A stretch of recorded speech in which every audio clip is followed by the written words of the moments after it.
સંત શિરોમણી પૂજ્ય જલારામ બાપાની આજે જન્મ જયંતિ છે। બાપાની જન્મ જયંતિ હોય ત્યારે વડોદરા શહેરના કારેલીબાગ વિસ્તારમાં આવેલ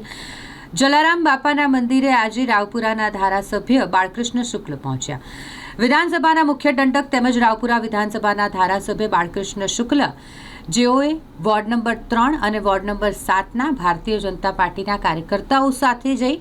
અને જલારામ બાપાના દર્શન કર્યા અને ધન્યતા અનુભવી છે। આજે જલારામ બાપાની 226મી જન્મ જયંતિ હોય એટલે મંદિરે વહેલી સવારથી જ ભક્તોનું ઘોડાપુર ઉમટી પડ્યું છે। તેવામાં વિધાનસભાના દંડક અને રાવપુરાના ધારાસભ્ય એવા બાળકૃષ્ણ શુક્લ પણ જલારામ બાપાના ભક્ત છે। તેઓ પણ અહીં પહોંચ્યા હતા, બાપાના દર્શન કર્યા અને તેમની સાથે વોર્ડ નંબર 3 અને વોર્ડ નંબર 7ના કાર્યકર્તાઓ પણ જોડાયા હતા। પરમ રામ ભક્ત અને જનતાના સેવાના ભેખધારી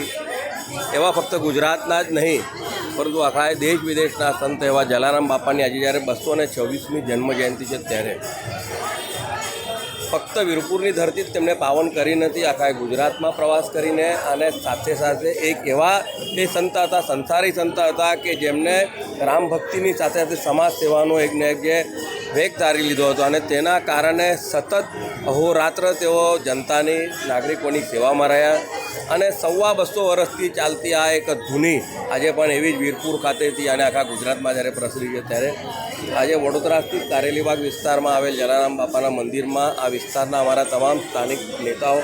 સાથે સાથે અમારા શિક્ષણ સમિતિના અધ્યક્ષ અને બધા જ લોકો જ્યારે અહીંયા ઉપસ્થિત છે ત્યારે આપના માધ્યમથી તમામ નગરજનોને જલારામ બાપાની 226મી જન્મજયંતિની ખૂબ ખૂબ શુભેચ્છા।